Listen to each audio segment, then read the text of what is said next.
The views and opinions of any of the guests of After Hours AM are not necessarily the views and opinions of After Hours AM, its hosts, its staff, or any of its affiliates. Welcome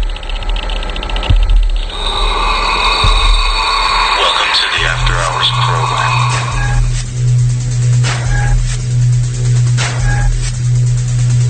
Are you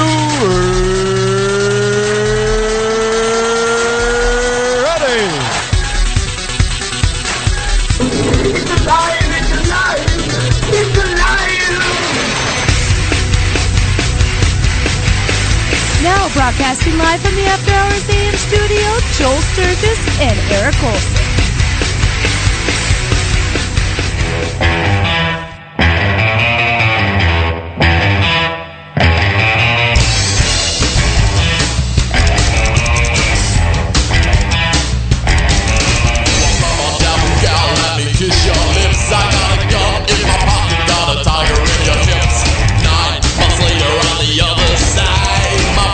And we had a devil child. Devil child got glowing eyes, pointed everywhere well. Devil child got soul to mine. My baby had a devil child.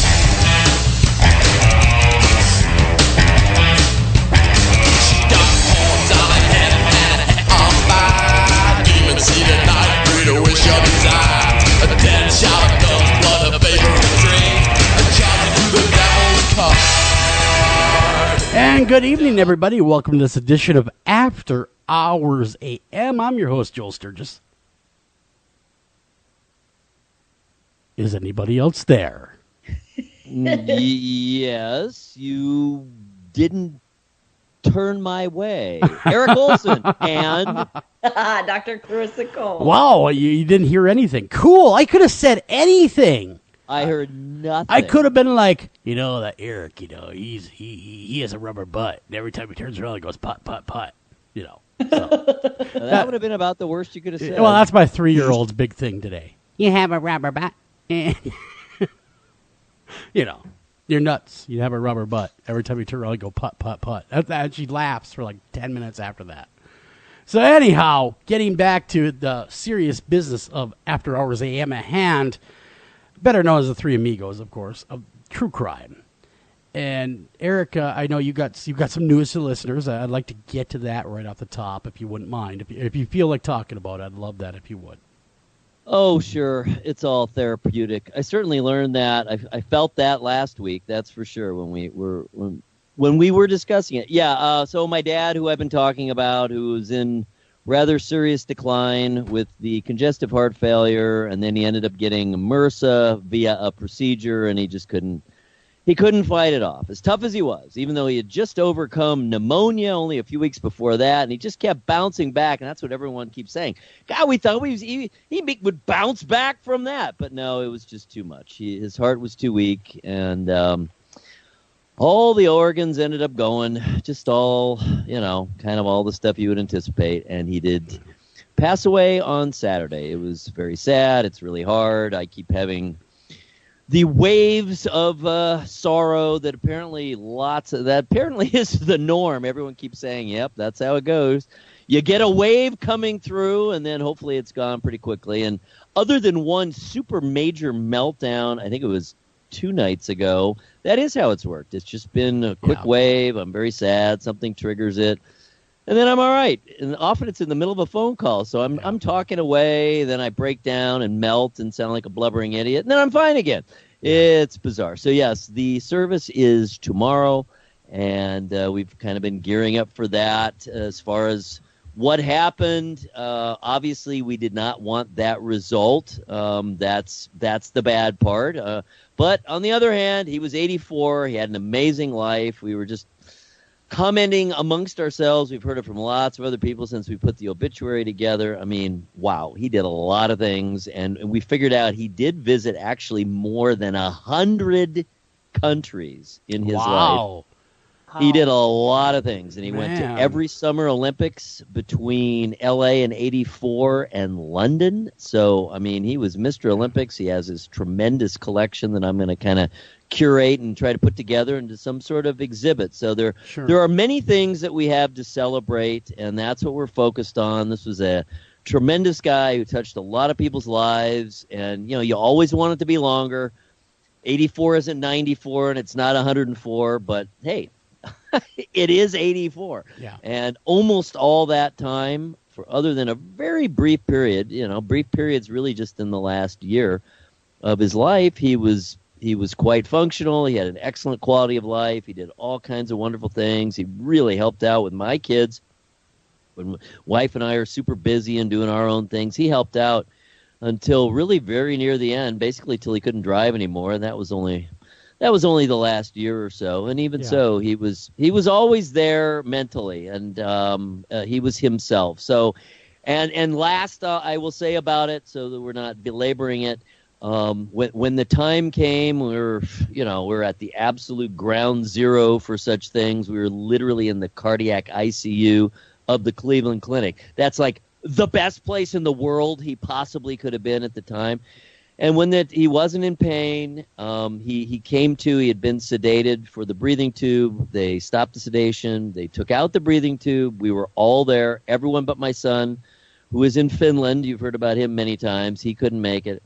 They're coming in October. But other than him, who my dad did Skype with on Thursday, last Thursday, which was kind of his last really fully lucid and all there day, which was a great day for him. He talked to Chris. He saw the babies, the twins, and Chris's wife in Finland. So even though Chris wasn't physically there, he was certainly there in spirit. But everyone else, all the other grandchildren, his other children, and really super close friend, the minister showed up. He did revive. He came to. He opened his eyes. He spoke to us. So it was like a bad Lifetime movie as far as cliches goes. He died peacefully, surrounded by family and friends. He really only lasted a few minutes after they took out the breathing tube. And of course, again, it was very difficult, but we are focused on the positive because that's what he would have been. He said the last real words that he said to us that Thursday before we left Thursday evening was, "I remain optimistic. I'm calm. I'm ready." So I guess it's about as good as it could have been given the terrible result that we lost my dad. Yeah, and again, Eric, all of us give our condolences, and there has been an outpouring from the listeners as well. I want to thank everybody for that. And thank you for keeping Eric and his family in your prayers and really caring. We actually have listeners that care, and that's great. That's the great part about the show, is they're invested in us, and we're invested in them. And when something does happen, they really are there to kind of, cheer us on or tell us, hey, too bad, things like that. So we're blessed that way. And again, your dad was an amazing person, amazing man. He also raised an amazing son, you, Eric. Oh, thanks. And so he touched a lot of lives and is continuing to do so, both through you and his grandchildren.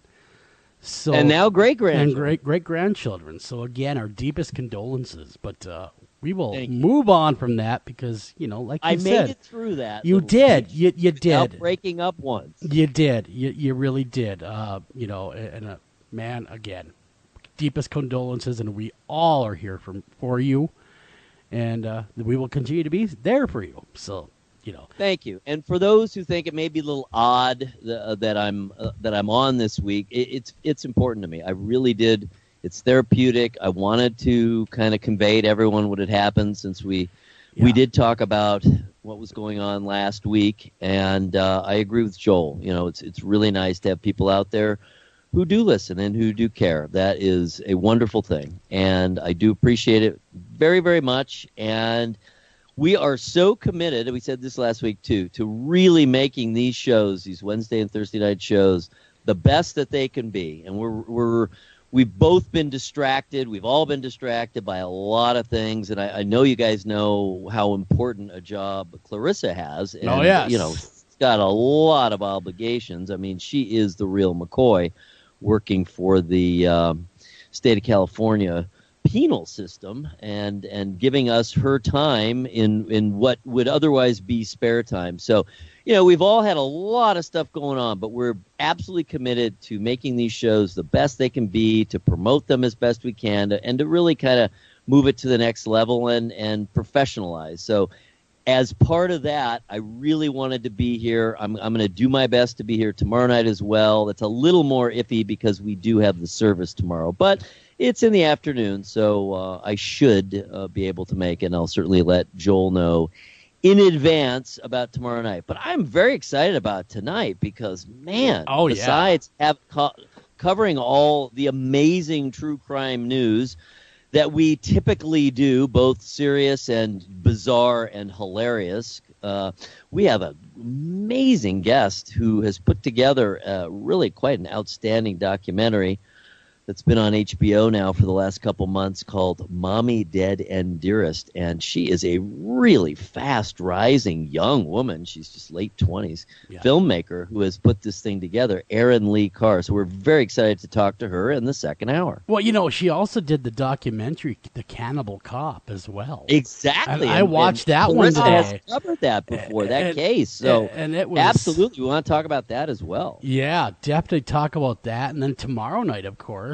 get your rock and roll ready because we're having the Ghost Wolves on tomorrow night. Really, Carly, the lead singer from the Ghost Wolves, will be joining us and talking all things paranormal and rock and roll and kind of going in that direction. I look forward to that show as well. So you're not one of my first day my new tongue, guys. I tell you, I actually hit my mouth right before showtime. Don't hit your mouth. I shouldn't say I hit my mouth. My little one headbutt me in the mouth. Oh, and oh my God, that hurts. And I have a bleeding sore, and I'm trying to talk, and so excuse me if I stumble a little bit. I'm like, oh my God, this really hurts. Relate. Oh gosh, I so tell you, excuse so you don't me. feel bad. A headbutt from a toddler. Oh God, when Lily was 18 months old. She didn't do it on purpose, but we met heads, and her hard little cranium literally hit me in the forehead, knocked me over, and almost knocked me out. Man!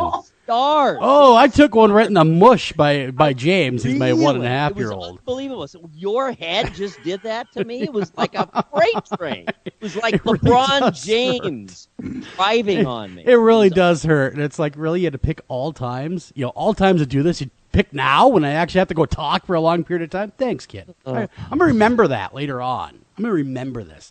No, but you're right. You're just going to pop him in the mouth right before prom or what? No, hard head. Yeah, retribution won't happen. He's too cute. He's one, so you can't seek retribution on the poor boy. He doesn't know what he's doing. But anyhow, getting back to what I was saying, we got a couple of great shows lined up for everybody, but we're switching gears a little bit now. I've read headlines. Clarissa's read headlines, but the people have spoken. They love you more, Clarissa.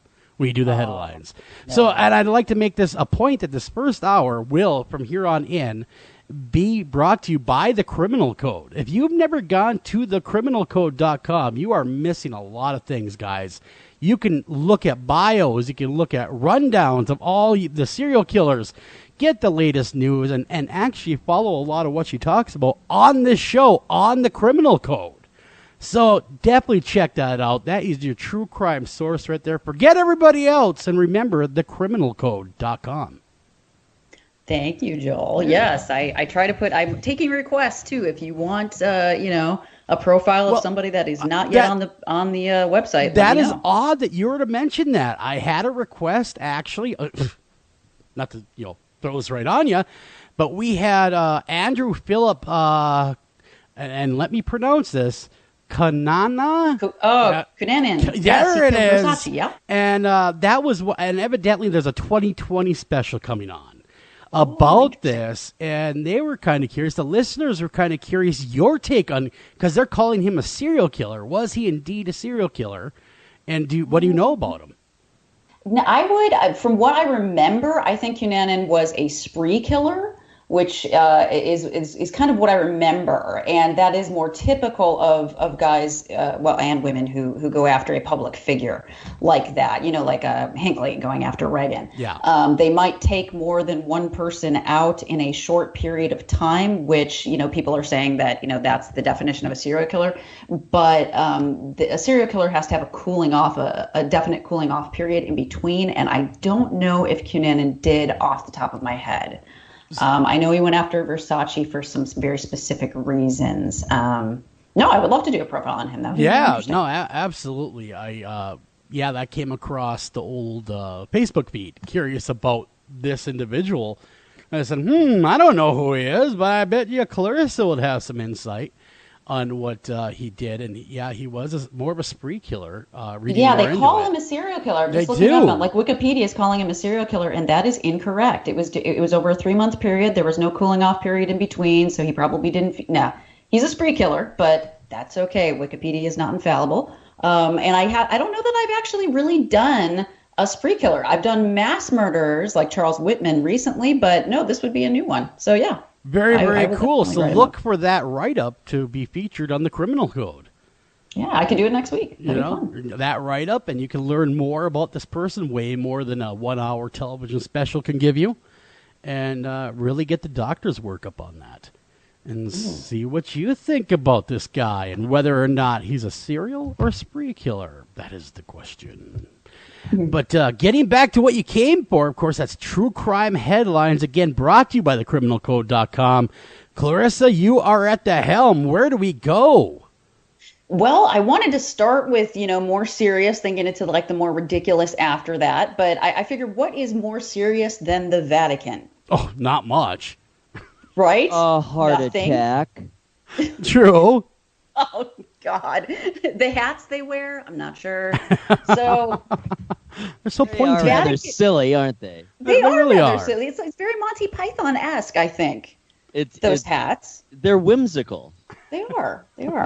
So Vatican. I didn't realize, by the way. So maybe you guys, because Eric, I know that you have traveled quite a bit. Joel, I don't know if you've traveled here and as there. much. Here and there, I've traveled. So are Vatican cops real cops? Can anyone explain this? I think they are. Are they? Oh yeah. They are. Now they are a sovereign country. Yeah, the Vatican. They are. So it is. You're good. Yeah, very true, Eric. Sorry about that. I mean, so maybe they're federal. Almost more like army, military. But the Vatican is literally a country. It's a sovereign nation within Rome, and they have I think most of the services, the actual services. Not that all that many people live there, but are covered by Rome. I know they have an agreement with Rome, but certainly certain aspects definitely take the form of an actual national government. This just popped up on Facebook. Eric, tell us the difference between the Vatican and Vatican II. Oh. Well, Vatican II was a pronouncement. It was kind of a change in the rules. It's shorthand. Vatican II is shorthand. The Vatican itself is a thing, and it's basically two different things. It is both a sovereign nation. It is literally a government. I mean, if you look them up, they're right there listed under all the countries of the world. And of course, it's also the seat of the Catholic Church, and it's where the Pope lives and where all of the highest level management of the Catholic Church is based in the Vatican. Vatican City, technically, is what it's called. Okay. So Vatican II is simply shorthand for a series of changes or I think proposed changes. So it's not the suburb of the Vatican. That'd be awesome. It is not a suburb, although that would be with rent-a-cops. Exactly. That would be highly amusing, I must say. Like a walled-in development. Exactly. With a gate. A gated community. Yes, exactly. Little electric cars and tiny hats. Oh, they're on segways like we have running right around. here in Aurora, Ohio. We have Barrington. There are gated community. Well, everyone's got to have one. So anyway, to the best of my knowledge, that would be more or less the correct answer. But yeah, it's always interesting. A lot of people do not know that the Vatican City, I should say, is an actual sovereign nation. I did not know that. I was with diplomats and really everything. Wow. So they have their own government. Their own government. And obviously the Pope is the president. Come on, he's the prez. Well, I believe he is the sovereign, but I don't think he has the title of president. Gotcha. Okay, now why is the Vatican, Clarissa, all up in an uproar? Why is the Pope on a rope over here all mad? He's mad. Apparently, the Vatican police now, they raided a drug-fueled gay sex party. Yeah, at the apartment of an aide to one of Pope Francis's key advisors. So apparently, that's house, a shocker. That really is. Ooh, is it? Not really. No, not at all. I'm surprised this doesn't have more often. If someone would have honest. come to me and said, "Where would it be most likely that the police would raid a clandestine gay sex party?" I would have said, "I don't know, Vatican City." And you'd be right. Cardinal Francesco Coco Palmiero's secretary. Wow, say that 10 times Whoa, fast. nice pronunciation. Yeah, no kidding. I would have slaughtered I practiced, people. That came out like a pro banana yogurt. It really did. It really sounded us great. That was amazing. Apparently, it belonged the house, or that's his secretary, and he had recommended this secretary for a promotion to bishop. No, but I guess the prospects aren't looking so good now. No, not after the sex gay party got busted up. Yeah, but you know what's interesting? What I found interesting about this article is that they arrested the priest and they took him to a clinic for detox for the drugs, right? Sure. Because he got drug charges, but gay sex is not illegal in Vatican City. Really? I would have thought for sure that would have been like one of the big rules. I kind of thought right so too, below since like blasphemy. Eric, you're saying they could kind of make up their own, on the fly. Rules. Oh, by the way, they can. It's not illegal anymore. We just repealed it. A super brief sidelight here, just to clarify. Here we go. The politics of Vatican City take place in a framework of an absolute, theocratic, elective monarchy. Man, does that sound like a bunch of contradictions in terms? It really does. In which the head of the Catholic Church, the Pope, exercises ex officio, supreme, legislative, executive, and judicial power. Wow, he does it all. Over the state of the Vatican City. That explains the hat. Are certain U.S. presidents jealous? They really are. I can think of one that'd be really jealous. Really jealous. They're very jealous. Yeah. Like even turning more orange. All right, back to the story. Sorry about intervening there. Back to the story. Here you go. Well, no, I mean that's presumably it. I mean, this guy he's going to detox, by the way, for the third time. Oh, and yet jeez. they still wanted to promote him to bishop, even though he clearly had some ongoing issues. But this party may do him in. Well, I'm thinking it probably will. I don't see him getting past this. I mean, it made it into the New York Post after all. It did, which is kind of strange. So I'm thinking that is probably the end of the road. Although the Catholic Church likes to sweep things under the rug too. Oh, they might do that. It's getting harder and harder to do that. It is with cell phones and all. Well, I assume you guys have heard I thought that's what this story was going to be about. One of his absolutely top advisors, I mean, tippy top, a cardinal from Australia, or I should say the cardinal from Australia, has now had to go back to Australia to face criminal charges of child abuse. What? Oh, is that Pell? Is that what we're talking about? Pell, yes. Cardinal Pell, yes. Pell. That he has had to literally physically go back to Australia to face these criminal charges. It is no joke. Wow. But thank goodness that one person is finally facing actual criminal charges. I have never understood this, that when, all these sex abuse scandals, especially that happen over here, and they never have to, why are they not being arrested? Why is the Catholic Church allowed to give them some sort of treatment and reassign them? It makes no sense. Finally, someone's going to face some justice. Good question. I would have thought for sure he would have ran to Vatican City to seek asylum. Well, he was there.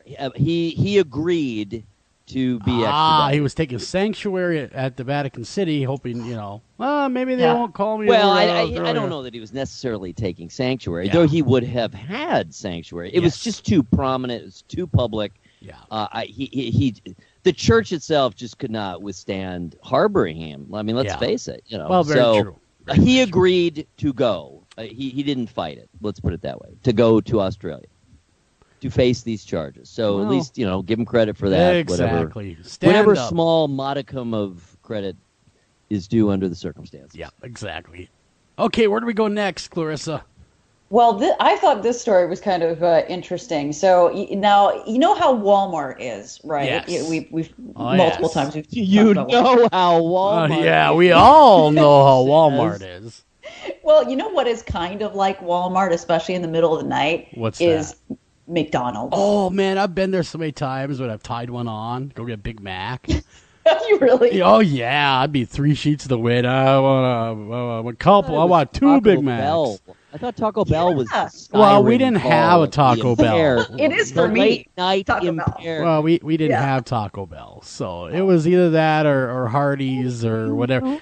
It was all grease, no matter what you're getting, so it all tastes the same. Hey kids, you ever heard of tequila? 'Cause I'm on it. No. There is something special about the magical wonderfulness of Taco Bell. When a person is impaired. Now, I have only heard this. Pronouncing the words. I get your buka baka ika. Nah, just give me a taco.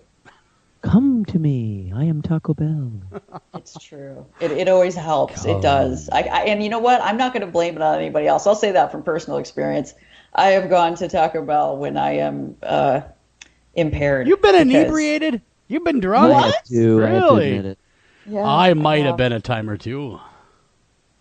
All right, but we were talking about McDonald's. Yes. So apparently, late night, McDonald's has been having some issues with like rowdy people. You don't say.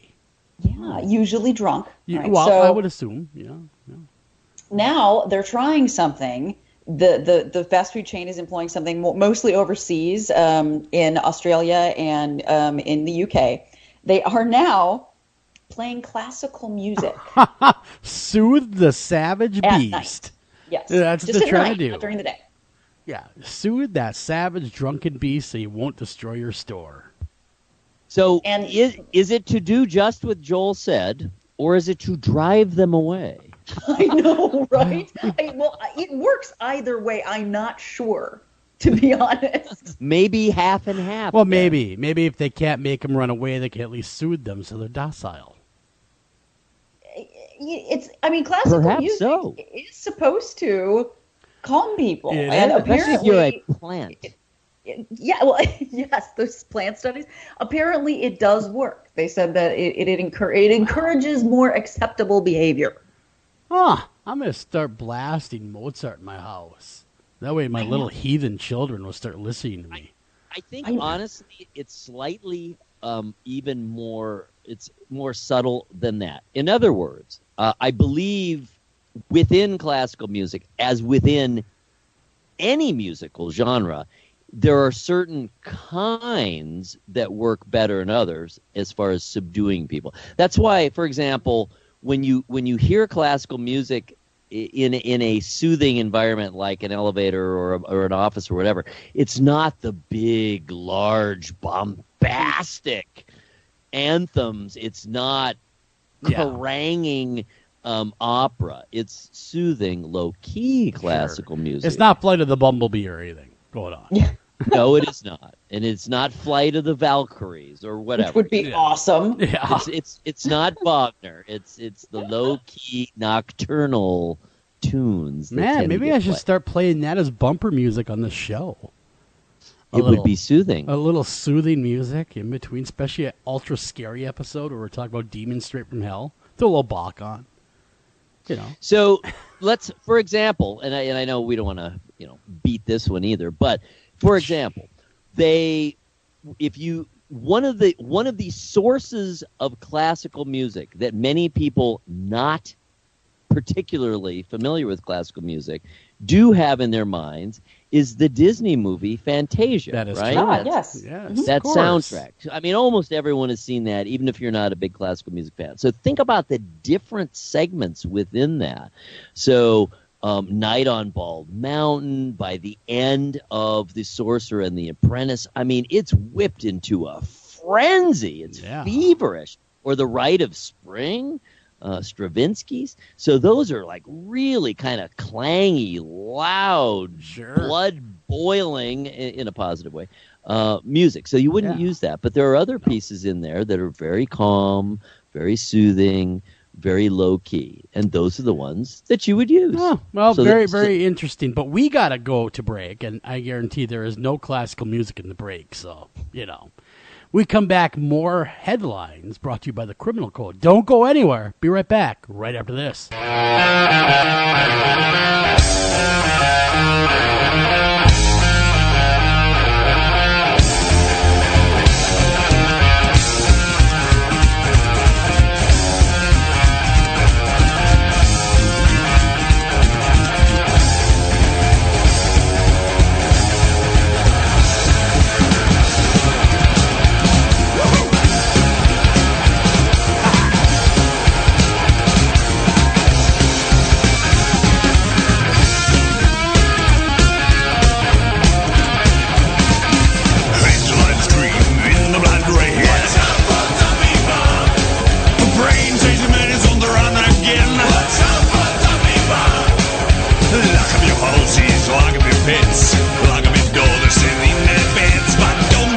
Let the rumors spread. Don't you try to catch my blind. This is Jen McGowan, founder of Wayward Souls Promotions, a company dedicated to helping individuals, teams, radio shows, and others that are seeking exposure for their individual events, conventions, and shows. We offer a wide variety of advertising, such as web-based article, social media posts, podcast advertisement, and so on. Contact us at paranormalpromotion@gmail.com, visit us on Facebook at Wayward Souls Promotions, and visit our website at www.waywardsoulspromotions.com. Anavar Media LCC is a dedicated team of professionals committed to helping business development scale and protect their websites, mobile applications, enterprise software solutions in the Northeast Ohio area. Locally owned since 2012, our client-centered values truly sets Anavar apart. Contact us today to learn how you can get 25% off your first project. Call them at 234-380-4852. Again, that's 234-380-4852, or visit them at www.anavar.com. Again, that's www.anavar.com. Hey everybody, this is Joel Sturgis, and did you know that After Hours AM and America's Most Haunted have a great new website out there? You're going to want to visit America's-Most-Haunted.com. There you can get all the new content from all the writers for America's Most Haunted, as well as the great haunted headlines everybody loves each and every week, as well as catch After Hours AM live right there, along with podcasts, past shows, and get to know your hosts, as well as contact us all in one stop. You're going to love it. You're not going to want to go anywhere else. So come to America's-Most-Haunted.com today. What's happening, hot stuff?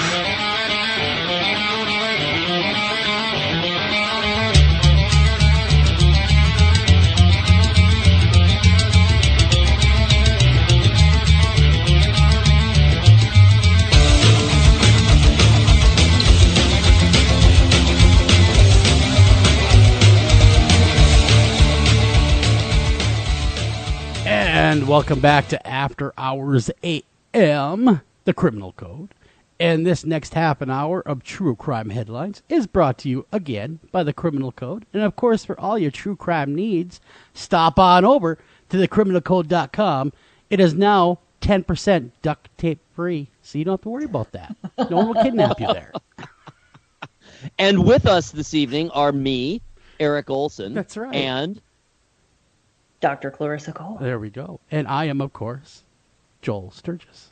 and we are happy to. I'm just kidding. I was trying to soothe everyone into there, like the Mozart we were talking about. See if that actually worked. If I came in with a very nice, soft, monotone voice, you're getting very sleepy out there. No, you're not. Okay, no, let's move on. Wow. I feel like I'm on NPR or something. That was very. You are. That was. I love NPR. But that was Yeah. soothing. Yes, I love NPR. Getting back to what people want to hear, true crime headlines. Let's hit her again. Where are we going next, Clarissa? Well, this story is it's really disturbing. Let's put it that way. We're going back to Chicago just for a brief moment because I want to put this out there in case people are not aware of what, I used to live in Chicago, so this is rough for me to even read this. There were more than 100 people shot over the 4th of July weekend. Oh my Really? God. Yeah. Wow. That's an enormous number of people. Wow, that's considering that most cities have a full count of maybe 100 or a couple hundred in an entire year. It's unbelievable. How many were killed? I don't know. There were at least 101 people shot between Friday afternoon and early today, and over half of that number were in the last 12 hours of the 4th of July. Man, that's a lot of people. Astonishing number. That would explain why people jokingly call it Chirac. Oh my goodness. I know that people have been, and I know that it's been increasing in recent years, but that is just staggering. That's It a really crazy is. amount of people. 100 killed. 100 shots. I am surprised now in some ways now, and hear me out here before everyone goes, oh my God. I'm surprised that they have not put Chicago under martial law yet with how much violence is there. I really am. The president was threatening it. Yeah. I was just really surprised that they have not actually pulled the trigger, so to speak, and made them martial law state where, this is until things get sorted out, this is the way it's going to be. Curfew, the whole bit. And the Chicago police are releasing statements like, we have to change the underlying cultures. Yeah, I think we've gone way past that, okay? Like, that it's just such a passive sounding statement for something that is clearly out of control. It sounds more like a war zone stat than it does a city stat. Agreed. That's disturbing that it sounds more like something you would hear involved with a war zone. 100 killed yesterday during the battle. This is more.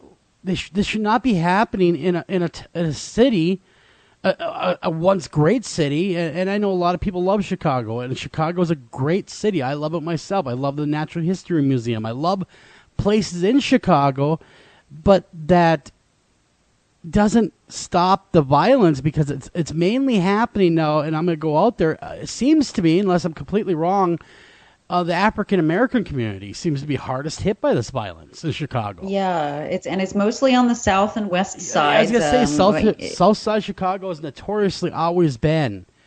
Even when I used to go there as a young guy, I used to love blues music, and I used to go see Johnny Lang there. Happened to be a friend of mine. He was from this area, and they used to call him Kid Johnny Lang. I don't know if you guys ever heard of him.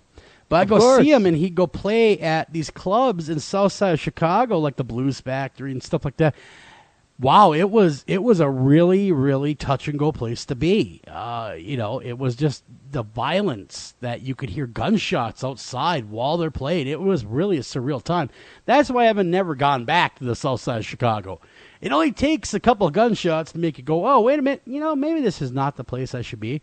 And it doesn't seem like it's gotten any better. In fact, it's degraded even more in the 20 years since that time I went down there. Yeah, no, I totally agree. And I think that a big problem, I think, because Cabrini Green was still in existence when I lived in Chicago. And I know that once they shut down Cabrini Green, a lot of those people had no place to go. And there were, not that it was a housing project community for those that don't know. And a lot of it just had to do with the poverty, but there was a lot of violence in Cabrini and a lot of gang activity in Cabrini, and that just got dispersed. And I think a lot of it got to the south side. In the south side was always bad, Joel, like you were saying, but I think with the addition to the people displaced from Cabrini, it just got worse and worse. It did get worse. It really did, and it's really, we talked to Adam Seltzer on the show, and he loves Chicago. In fact, he's a tour guide there. And he even had to admit, being someone that's lived there lifelong, that the city has changed. And it's gotten way more violent than it ever even used to be. And it just seems like it's getting worse and worse. I don't believe that the city government can get a handle on it at this point. I think that statement of, well, we have to change the underlying problems, that's a bunch of BS. That is, you know what? That would have worked 30 years ago. But you have gotten to a tipping point, Chicago, that you may not be able to get to that place again without basically martial law and getting things under control. Oh yeah, they're at an emergency. This is crisis point. 100 people shot over a holiday weekend. I mean, that is a crisis point. This isn't like thinking of how to change the culture. Yeah, that's when things are under control. That type of statement doesn't work right now. That's when people are arguing about parks. It's like New York in the 80s, for God's sake. Yeah. It's like, they're not arguing about parks here. People are getting shot. You know what I mean? It's a true violent unrest. Yeah. Yeah, I couldn't believe that. I was looking at the headlines and I thought, well, when they said 100 people shot, I thought, I don't know why, but I thought to date, this year. Oh, no. Let me Google that quick. We have time, right? How many people were shot in 2016 in Chicago? And, of course, it's right there in Google. I didn't even have to finish it. Oh, really? Yeah, how it pops up with options. Oh, you could go here and look at that. Chicago had more than 8 murders a month in 2016. Okay. Chicago crosses the 2,000 shooting victim this year. This is, of course, 2016 stat. Wow. Over 2,300 people were shot in Chicago in 2016. As of this time, this was as of July 4th of last year, 2,300 people were shot in Chicago. I can't even imagine. This is 101 weekend. Yeah, man. So, I mean, imagine how many now did 2017. They don't have that stat out yet. Mm-hmm. But I would imagine it's going to be bigger. And when you look at now it says in New York. Go ahead. I'm sorry. In all of 2016, there was 2,988 people killed by gun violence in Chicago. That seems like an enormous number. That's bigger than my city population I'm sitting in.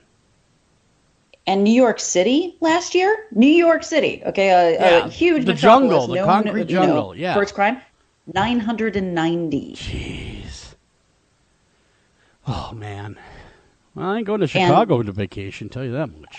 I mean, it does sound pretty out of control. And, of course, you know what you're fighting. You're fighting the city poobahs do not want to give up any level of sovereignty. So that's why they downplay it. It's just a matter of this. We'll tweak this or we'll tweak that. Well, it sounds like it's really we'll tweak it out there. Yeah, we'll tweak that. Yeah, no problem. But getting away from the sad, sad story of Chicago, where do you want to go next, Clarissa? Well, this next one is actually a public service announcement. Okay. Good. And it applies to your state, Joel. So really? It's perfect.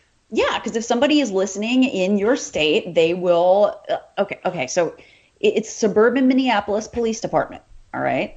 They have good news for a person that made a donation recently. Really? What did they donate that's making a difference? Or what did they accidentally donate that maybe they shouldn't have and they're getting it back? Yeah, exactly, right? So they donated some clothes, which is really nice, to a Once Upon a Child store. That is nice. That's a good thing to do, paying it forward.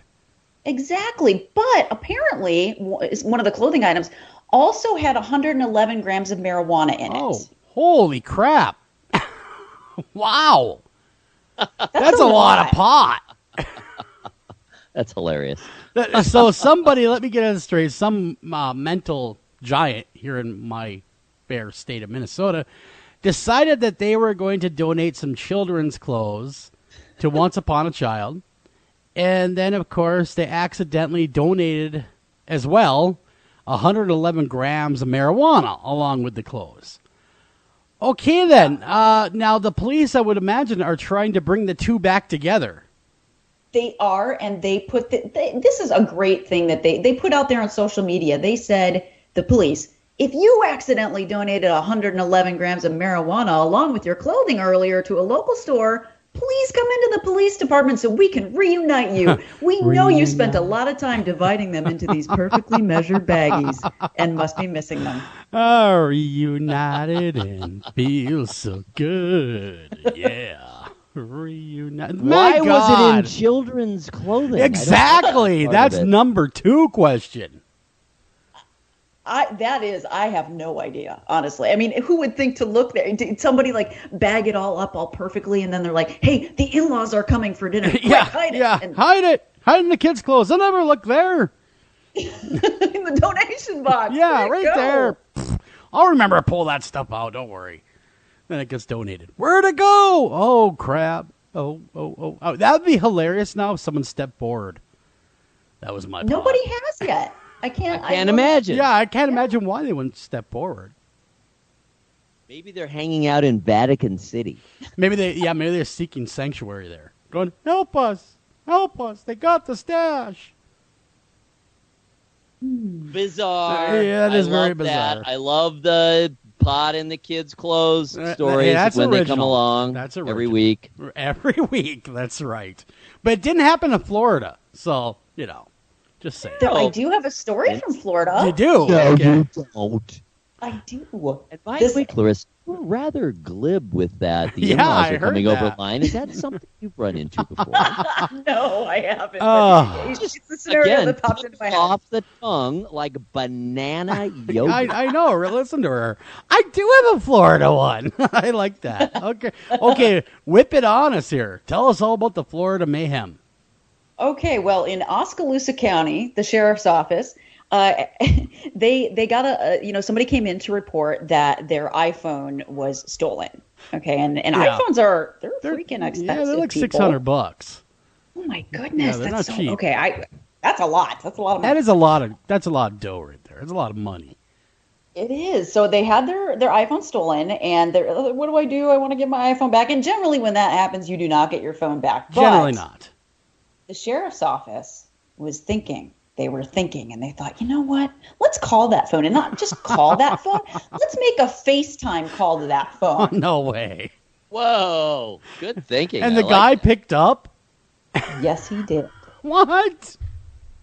It snapped a picture, a face shot of the guy that answered, and they found him. Yeah. Hilarious. Wow.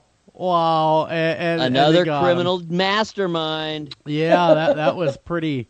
Professor Moriarty. Yeah, that was pretty smart right there. Yeah, let's go ahead and we'll answer this FaceTime. I don't know who it is. It's a stolen phone, but we'll find out. Who does that? You're getting a FaceTime call on a phone that you stole. Well, yeah. I mean, you might not want to do that. Yeah. Well, he did, and now he's been arrested, so now he has a different type of FaceTime picture, his mugshot. Exactly, and maybe he uses his Facebook pic. Yeah. Oh, yeah. So, what's next? Where do we go next? Massachusetts. Okay. We don't hear much out of Massachusetts. No, we do not. No, typically cooler heads prevail. They do. Well, and I don't know. You can judge. Maybe this is a cooler head. I mean, I don't know about this story. A Massachusetts judge denied a man's request. He's going pro per. He's representing himself in court. Sure. He denied a man's request to juggle during his trial. Juggle? Why would he deny such a how would you request? even approach the judge for that? Your Honor, I'd like to now entertain the court with juggling while I talk about my own defense. Well, first of all, why would you ask permission? Exactly. Just start juggling. Yeah, well, I'd be saying, what kind of clown wants to do this? Well, funny you should say that, Joel, because the keystone to his defense is he's literally a clown. No, really? He's actually a clown? And okay, that is what he's saying. Why would juggling now clear him of any charges? Well, that proves you're a clown. Clearly. Well, it does. It proves that you're a clown. But what? how does that help him with his charges? Oh, okay. Well, he did.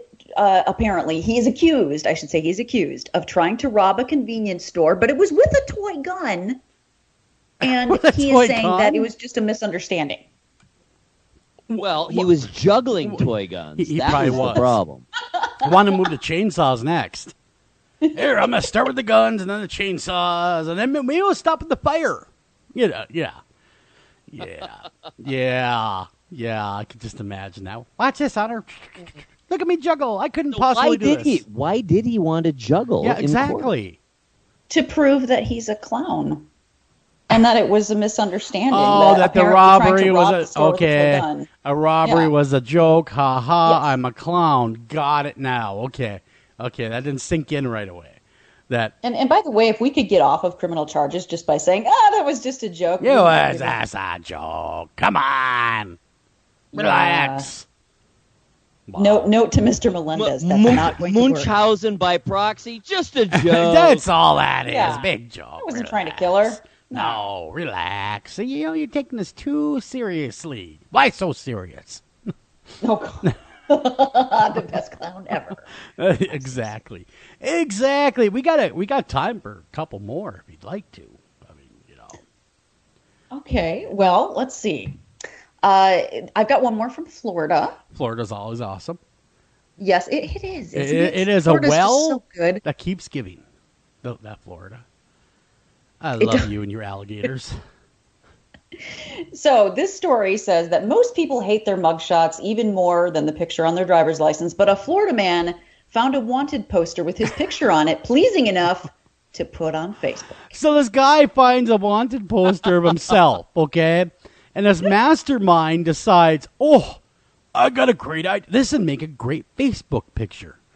And he actually puts a wanted poster of himself up to let the world know, yeah, indeed, I am running from the law. What? That's insane. There's got to be more to this. You remember a few years ago that woman whose mugshot just, it wasn't even that she was all that particularly attractive. I mean, she wasn't unattractive, but for some reason that picture just kind of captured something and was alluring. And man, people paid for her bail and they covered her expense. Oh my God! Look at the guy. It was a huge thing. Look up like pretty mugshot or something. Yeah, there was a guy too that got a modeling gig. Pretty girl mugshot, something like that. Yeah, there was that guy that got a modeling gig from his mugshot as well. Yeah, you know what I heard about him, and he actually has a modeling career now, but he had some trouble because since he is a felon, I guess he got shut out of a show that was overseas because they wouldn't let him into the country because of his record. Yeah, a lot of places, most countries won't let felons in. So his modeling career has been stalled. Well, I would imagine the old criminal history came and bit him. Yep, happen every time. Yep. So this Florida guy, I mean, yep. I'm looking at his wanted poster, and I mean, the picture's not bad. No, he's smiling. He's smiling, and he's got a bit of a, he's definitely looks old for 41, if you ask me. He does look old for 41. Nice blue eyes, but he's looking a little older. He's looking a little haggard, and he's 5'6", which is a short little dude. Oh, he's only 5'6". Yeah, he's just a little short guy. He's just fun sized. That's all he is. He's a fun-sized criminal. And he decided that I got a great idea since I'm so fun-sized and all. I'm going to show people how tough I am. I'm going to put my You want to hear something interesting about fun size? I do. I was reviewing. Here, I found the pretty girl mugshot I was looking for. There she is. But there's actually a number on here who are classified as pretty girl mugshot. Anyway, I was reviewing. I'm trying to remember why this was, but I was looking at a very long list of mafioso or presumed mafia affiliates from Las Vegas in the 50s. Okay, so kind of the original wave, or near the original wave of mafioso, running the town in the 50s. Every single one of them, and I'm not kidding, this was at least 2-3 dozen names that I saw and descriptions, every one of them was 5'7" or shorter. They're just little guys. They're little They were fellers. Italian. They were Italians who came from the East Coast to But Eric, you're to like Vegas, you're like 6 mid-century. You're like 6'10", right? No, I'm 6'1". I'm not particularly tall. Oh, you got me by an remember, inch. I am the low end of the tall scale. I'm the bottom of the tall. I'm the smallest. Yeah. You got me by about an inch. I was going to say, I think you're tall. I met you in person. You're tall. But I'm the smallest On of the tall scale. Yeah, and I'm smack dab on the average scale at 6 foot. No, you're above. No. Average, it's actually shrunk. Really? It's like 5'10", I think. 5'9", 5'10". Yeah, Really? 5'10". Wow. Yeah. So I'm above average in something for once in my life. Are absolutely above average. And Yes! for women, I think it's, 5'4", maybe? My wife is 5 foot even. Really? Oh, yeah. No, I'm she's very short. tall for a woman. I'm definitely on tall. the... Yeah, I'm 5'7", so... Well, yeah, you'd be you look taller than that. You'd be a giant compared to my wife. Like I said, she's 5 foot even. But man, I think you were wearing boots. You make I her, was you make her wearing mad. boots. I was wearing heels. In heels, I'm like 5'9". I can look honestly, wearing heels, I can usually look most guys straight in the eye. So Eric, you were still taller than me. Gotcha. So you wear the heels now so you're on the same level with the guys. Am I correct when you're working? So there's no, looking down on you. No. First of all, they're most of the time sitting, and Gotcha. second, you always wear shoes in prison that you can run in. Gotcha. See, now I was reading something about women in heels recently. That is why a lot of women, professional women, prefer heels. So their male counterparts cannot look down on them. Oh, I kind of like it when a guy is taller to give him the illusion that he's more powerful. Ah, yes, illusion is everything, isn't it? Yeah, You want to look down a little bit. That's okay. Just an illusion, because I bet you, Clarissa, if you could throw down with the best of them. I am serious about the running shoes, though. That's actually a rule that you have to wear closed-toed shoes, closed-heeled shoes, so like open back shoes. And you have to, supposedly, it says in the DOM, the rules, that it has to be a shoe that you could run in if needed. Could you imagine going to a prison that says, brought to you by Nike? That would be awesome. All right, I've done my research. The one I was thinking of, all right, so look this up. She pops up right away. She was called, the meme, she became a huge meme, just all over the place. Attractive convict. Oh. Really? Google attractive convict. I am right now. You will see the woman I'm talking about. Do you remember seeing her everywhere? I do. Yep. Yeah, she is good looking. Ah. Well, in that picture especially. Yeah. Well, it's a nice picture. Yes. For some reason. Oh yeah, that's her. Yeah, she Yes. she actually was a good-looking gal. I'm presuming still is, but yes, she was all over the place in memes. She was and everything labeled else. the attractive convict. She was. She'll steal your heart before she steals your money. Look at all these dopey memes. Guilty of taking my breath away. Oh, God.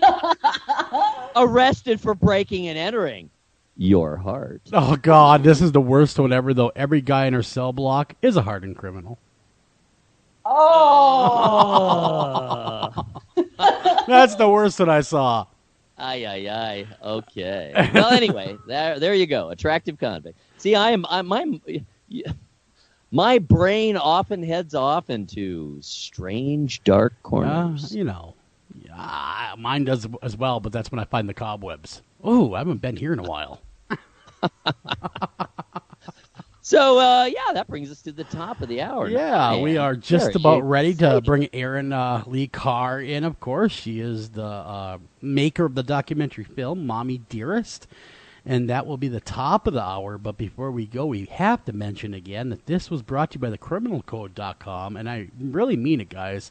If you have a big interest in true crime or serial killers, really anything, and of course, Clarissa does take requests upon asking if there is somebody that you would like profiled on the website. She'd be more than happy to do that. But again, that's thecriminalcode.com. You will learn a whole lot quicker than you realize, and you're over there as well. A little bit about yourself, maybe even. Maybe you have a dark fascination with the macabre. All right, we'll be right back right after the Fox News. Don't go anywhere. But right back with Erin Carr. See you after the break.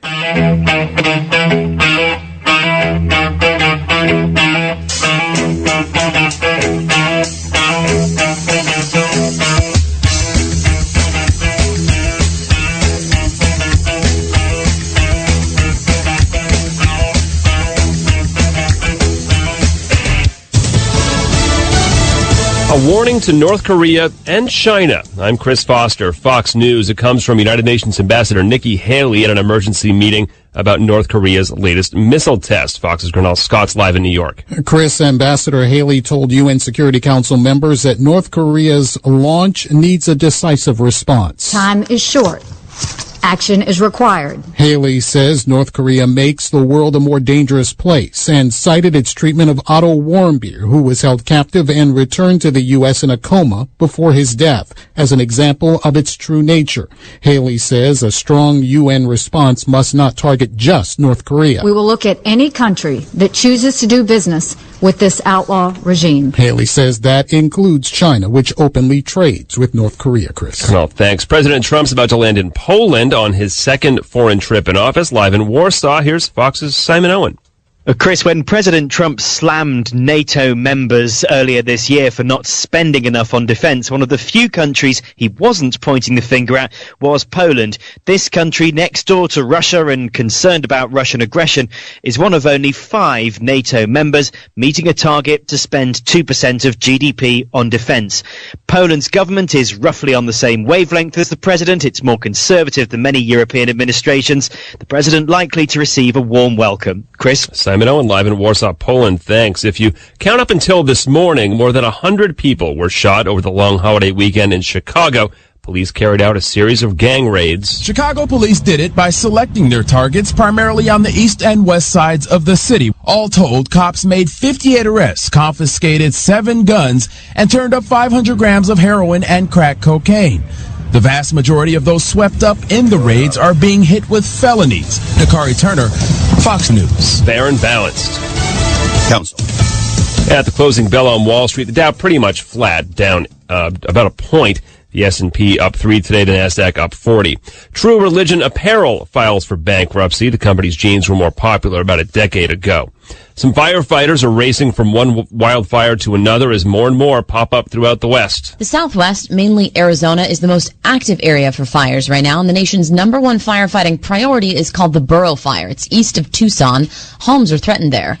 Robin Broyles with the National Interagency Fire Center says they expect monsoons to head to the area by early next week. We expect to have some significant wetting rain in the Southwest, but as those systems dry out, as it moves across the West, we are probably going to be experiencing some dry lightning with those. New fires popped up in Colorado as well as Nevada. Parts of the Great Basin area, including Nevada, Idaho, and Utah, are seeing extreme heat for the rest of the week.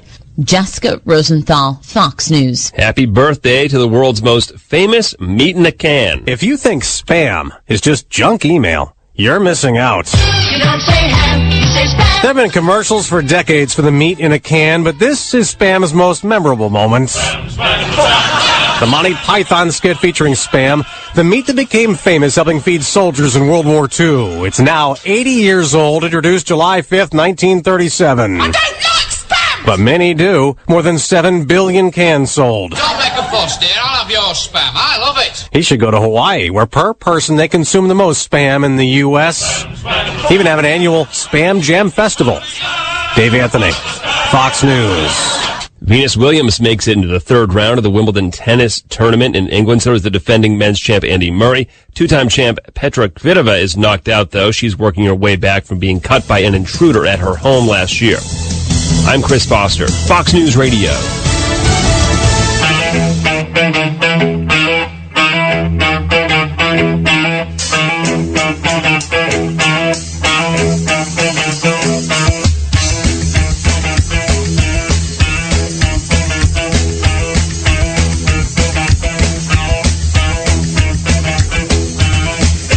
And welcome back to After Hours AM, everybody. I'm your host, Joel Sturgis. Right along with me, Eric Olsen and Dr. Clarissa Cole. better known as the Three Amigos of True Crime. Now, Eric, we have a heck of a show tonight.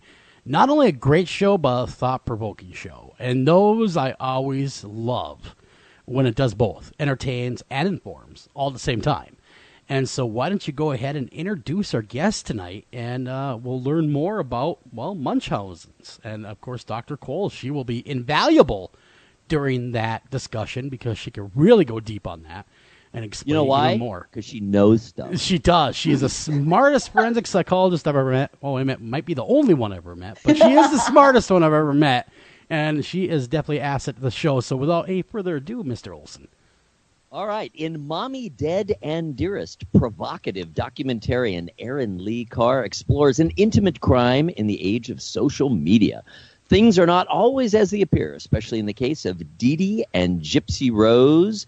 And what starts out as a grisly tale of matricide morphs into a rabbit hole of deception. Child abuse, mental illness, and forbidden love converge in this mystery of a mother and daughter who were thought to be living a fairy tale life that turned out to be a living nightmare, featuring exclusive access to Gypsy from prison and a trove of police interrogation tapes, medical records, and secret conversations. Mommy Dead and Dearest is a disturbing first-hand look at a life arrested and the consequences of trying to keep someone young forever. It also explores one of psychology's most controversial conditions, Munchausen, I love that name, by proxy syndrome. Erin Lee Carr is a New York-based director, producer, and writer whose newest film we just discussed, Mommy Dead and Dearest, had its world premiere at South by Southwest and Hot Docs in 2017, and it aired on HBO May 15th, 2017. The film ignited a discussion on Twitter and was received well by critics and audiences alike. Her debut film, Thought Crimes, The Case of a Cannibal Cop, premiered at the Tribeca Film Festival and Hot Docs Film Festival in 2015 and aired on HBO that very May. Variety named Erin one of the 10 documentarians to watch as far back as 2015. Neil Genslinger of the New York Times called Thought Crimes absorbing and a primer for the century ahead. Dubbed the Cannibal Cop, former New York police officer Gilberto Valle was convicted of conspiring to kidnap and eat women. Darn it, I hate it when they do that. In March 2013, before working with HBO, Erin hailed from the video team at Vice, specifically Motherboard, where her content has amassed over 25 million views worldwide. One of her short films for Vice, Click, Print, Gun, won a Webby in 2013 and gained 7 million views in its first week online. Welcome to the program, Erin Lee Carr. Amazing. Thank you so much for having me. That bio sounds a lot cooler than I actually am. Poo-poo, perish the thought. Your coolness exudes. I feel it's coming through the microphone. My lips are freezing. Excellent. Well, Erin, first I want to say a wonderful job on the documentary. And the way it was presented was very informative, and it was disturbing all at the same time. But it wasn't like, it was a disturbing to make you think. It was more about, wow, does this actually exist in this world? And indeed it does. And that, in a lot of ways, is the scariest thing of all. You know, beyond the one case that we're talking about, there must be thousands upon thousands of people inflicted with Munchausen's by proxy, which Dr. Cole will give us a complete rundown here in a minute. But I can only imagine gearing up to do this documentary and looking into this disorder. Were you shocked at how common it can be? Yeah, I mean, my first introduction to Munchausen by proxy was The Sixth Sense, M. Night Shyamalan's film. You have that Misha Barton character, and there's that iconic her sort of under the bed, and she's been poisoned. And so I hadn't really thought about it since. And so when I started looking into this case, and it was, inferred that there was a potential disorder, the fictitious disorder, Munchausen by proxy, I could not stop thinking about it, researching it. But it also was a lot and super, super heavy to sort of contend with. I could only imagine, and Clarissa, of course, we'd love to hear your thoughts on the disorder and who it really affects. Typically, Munchausen's is seen more typically in women than in men. But I think that part of that might be due to the fact that women are more typically the caregivers of the children. So I don't know if more men staying home and taking care of the kids, if that is going to change over time. But Munchausen by proxy. So Munchausen's is actually, so there's two versions. There's Munchausen's and Munchausen syndrome by proxy. Munchausen syndrome is actually where you make yourself sick. Is that what we used to call a hypochondriac? No, actually. Okay. And here's the difference. So a hypochondriac is somebody that always believes they're sick. That's a joke. You're like, what are you, a hypochondriac? Yeah. A hypochondriac actually believes that they are sick. Okay. They believe they have cancer every time they get a headache. You know what I mean? Sure. But Munchausen syndrome, they know they're not sick. So they're playing a They game. feign being sick. They'll give themselves poison to make themselves sick. Because with Munchausen's, they want it's called a secondary gain of the sympathy. So they want the sympathy from people. They want the support from people. Now, that's regular Munchausen's. But Munchausen syndrome by proxy is where you have either a child or an elder, like an elder parent that maybe is dependent on you, and you make them sick purposely to get sympathy from others. Mm-hmm. Wow. And that is what Dee Dee had, the mother, in this amazing documentary about Gypsy. She had Munchausen's by proxy, and she was making Gypsy sick over a very long period of time. Yeah. What kind of mind thinks like that and sees gain from that? It is a very particular type of disorder. It is not that overly common. I do think that there are a lot of commonalities with borderline personality disorder because both are sort of there's a lot of manipulation involved in both disorders. There's a lot of secondary gain sought in both disorders. I think that there's a lot of overlap. I think that Munchausen syndrome by proxy, they also might qualify for borderline personality disorder. And that's basically all attention is good attention, even when things are going drastically wrong. Just attention, Gotcha. attention, attention. I need to be the center of everything, even if that is incredibly negative. Okay. Negative or positive, I don't care. It's all attention, all the same. Kind of Exactly. thinking. Okay. Okay. But really, that makes sense in a weird kind of way. I don't know. No, it does. It does. I don't know why sense. I was able to wrap my mind around that. Now, Erin, tell us about Dee Dee. What kind of individual was this? Well, I mean, I suppose when you were doing this, you kind of felt like you knew her. Right. So it's hard to make a documentary when one of the main characters has been murdered. You want to be really careful about how you portray them because they're not here to speak for themselves. And so my co-producer Olsen and I, we were very thoughtful and, we really researched who Dee Dee was. Dee Dee grew up in Lafourche Parish in Louisiana. And she was, she was good, she was good pals with her dad. She was a somewhat unremarkable girl. She got okay grades, but she always had sort of a penchant for mischief. And, she would later end up becoming a nurse. That's a hallmark occupation of someone who participates in Munchausen by proxy. But then this petty crime started to happen. She would forge bad checks. She would steal the car from her mom or dad. She wanted to get over on people. It was always this thing of like what she can get. She had a very unusual palate. These are all things I wasn't able to include, but she loved mashed potatoes. One of the only things she liked to eat was mashed potatoes with butter on it. She just was this really strange, weird girl, and she met a guy named Rod Blanchard who he worked on an oil rig. He is really handsome, and she said, that's the kind of guy I want. And she soon became pregnant, and she gave birth to her daughter Gypsy Rose. Rod was no longer in the picture at this point. The marriage was a very short one, and she just realized that I think I want something from this. And we saw from birth that Gypsy made just countless trips to the hospital, and it just sort of devolved from there. No, Gypsy Rose, she was born, of course, Gypsy Rose Blanchard that we're talking about, and she was born to Dee Dee.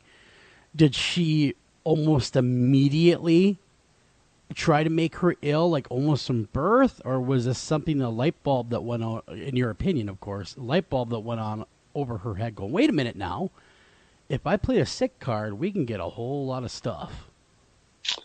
That's such a great question. I'm not sure. I know that she liked to be the center of attention. Yeah. Clarissa talked about this potential being borderline. I think that, she was not diagnosed, but that feels very real to me, given what I know about the case. She wanted to be in beauty pageants. So here was this little girl. She didn't have a dad. It almost made for the perfect story for people to give her things. Yeah, I was going to say that, and that attention thing is absolutely correct, because people will go, "Oh, look at that Dee Dee! Look how strong she is! Look at her, right. Taking care of Gypsy Rose and being so strong and being there for her." And that would be the kind of attention I would assume somebody with that disorder be after, would be that validation of how great she is. Right. Well, yeah, you see cases. Another kind of famous case of Munchausen's is the nurse Janine Jones, who, was infamous for killing. She was also a nurse and ended up murdering a fair number of children at a children's hospital pediatric ward. But what she was really looking for was that admiration of, my gosh, she can do it all. I mean, her goal was actually to resuscitate these kids, but it just didn't always work. Something that I looked at for a long time was the Salt Mom case. Are you guys familiar with that? I am not. Where she was putting salt in the feeding tube? Yes. I would love to hear that case, what that is. Yeah, it was Lacey Spears, and she was convicted, but allegedly she was poisoning her son to death. His name is Garnett, by slowly increasing salt in his feeding tube. Wow. I think that for me, it seems like these are rare cases, but people who get involved, people who are involved in Munchausen by proxy, the subject or the victim doesn't live. So we don't know about these things. The fact that Gypsy Rose Blanchard is alive today, that is part of the craziness of the story. It could have happened. It could have ended very well with her, with her mom murdering her. That's where it was headed. Well, exactly. Now here's the thing, though, is when Gypsy Rose was being manipulated by Dee Dee to play sick, and indeed she was, and we'll get to that later on, play sick, they were given a house by Habitat for Humanity, trips to Disneyland. There were a lot of things because of Gypsy's alleged illnesses that she got monetarily that... Quite honestly, she was a scammer, like we kind of alluded to earlier, at heart. I mean, it was just another scam. That's the way I looked at it, anyway. Totally. I think it started off when they were displaced because of Hurricane Katrina, Gypsy and Dee Dee, and they were given basically they could stay in a hotel, basically, that was trying to help victims of Hurricane Katrina. And I think a light bulb went off above Dee Dee's head, and she was like, "Wait a second, yeah. I can turn this into something." Well, my question to you though is, how the heck did she fool all these medical professionals? Yeah, I mean, you would have thought there would have been checks and balances in place for this very disorder to look out for it. Man, I can't get antibiotics for a sinus infection in the winter. I swear. Yeah, it's true. I don't know how these people do it. You did mention that one doctor in the documentary, though, that did think it was Munchausen's. Yeah. Yes, definitely. So the question is, how did she fool the doctors? Anytime we've ever shown the film, anytime people have asked me about the film, this is the huge question. Why on earth did doctors believe Dee Dee? And for me, as far as I could find out, basically doctors, especially in pediatric units, they have to believe what patients are telling them. They're trying to figure something out. And the huge thing here is that Dee Dee was giving Gypsy medication that supported some of the symptoms that she was reporting. There was a stolen medical pad underneath their bed. They shared a bed. And it seems like she was getting medications and then, basically force feeding them to Gypsy to when they got to the doctors, she was drowsy. She was salivating. She could barely talk. I mean, it's totally unthinkable. Now, what diagnoses was Gypsy, what was she given for diagnoses? Because quite honestly, as you'll learn later on, these diagnoses were not what they all seemed to be and weren't even real. But for the time being, what was she screaming at the top of the ropes to tell everybody, to make these doctors believe that she had these very serious diseases? I think it all started off with that Dee Dee told doctors that she was a leukemia survivor, that, she'd been through a lot of, she'd had a lot of medication. They needed to be careful. A big one was that she had epilepsy. She was given the drug Tegretol. Gypsy was given the drug Tegretol, which made her teeth fall out. And a lot of the medications, it just was, a snowball effect. It affected her in different ways. And the huge claim was that she had muscular dystrophy, that she couldn't walk, that she was wheelchair bound. And then we talked to a doctor, Bernardo Flasterstein, in the film you see, and he says, I was looking at her, I was surveying what was going on, and for somebody who had muscular dystrophy, there would be almost no muscle in her legs. And through the MRI, it was like, her muscle mass is fine. It's normal. So he had a big suspicion that, she could walk. He wrote it in a paper. He wrote in his notes. He sent it to her general practitioner and said, I think that this is a potential case of Munchausen by proxy.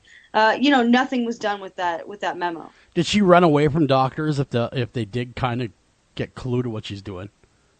Did Dee Dee run away? Dee Dee trained her. Dee Dee said, doctors were a part of her huge scam. That's how they got medical airlifts. That's how they got Disney World. That's how they met the cast of Harry Potter, something that I have not done, and she just said, when you're at the doctor's, you sit still, do not move your legs, do not talk, try not to listen. It's boring stuff, not for babies. And if you're good, I'll buy you a toy. It was just this really infantile sort of reward system. Yeah. Well, I do notice now in every clip that you show where there's Dee Dee and Gypsy Rose, she's holding Gypsy Rose's hand. Pretty much every clip. Is that to kind of lead her in conversation? Yeah, I think that was something that we noticed. That, there was always this watchful gaze that Dee Dee was staring at with Gypsy. I think it was a tactic. Every time they were in front of the news, every time they were in front of a doctor, Dee Dee would be holding Gypsy's hand, and if something bad happened or if Gypsy said something, she would squeeze it and tell her to shut up. It's you can't make this stuff up. No, if it were not in a documentary, you'd say that plot is a little crazy. Yeah. I mean, come on. I'd say, Erin, man, I love your work, but that part of it, come on now. But you're right. It was documented. It was real. It was collaborated. Everybody said the same thing. She would always hold her hand. But when it's your like when someone has Munchausen's, and even when somebody has borderline, one of the primary foci of that is that they don't have their own identity in a way. Like, so with Munchausen's by proxy, like, I'm sure that over 20 years, she becomes so invested in this idea that Gypsy is not only sick, but she's a child that can't function on her own. That becomes Dee Dee's identity. I mean, what identity did Dee Dee have other than Gypsy? She really didn't. She never dated again post Rod Blanchard. She didn't really work. She claimed to be religious. They did not belong to a church. Her whole life was creating and perpetuating this ruse. And it took a lot to keep up. Yeah, I was going to say, how did she not slip up in 20 years? I mean, it's a big ruse to keep up. We're not talking about something small here. We're talking about this is a way of life. She should win an Oscar. If this is an actress, she would have won an Oscar But man, talk about the commitment to a role. 20 years. It's very Kathy Bates in Misery. Oh, I swear. That's what I thought. She took some notes when she was watching that movie. When I was, I'm glad you brought that up because I was watching a documentary. I was thinking, I wonder if she did the block and the sledgehammer to this poor girl to keep her from walking. Kathy Bates. I well, really that was did. Probably next. She decided to walk. I mean, yeah. I was thinking, wow, this reminds me of Misery. It really does. The caregiver that wants to keep the person down, that whole thing.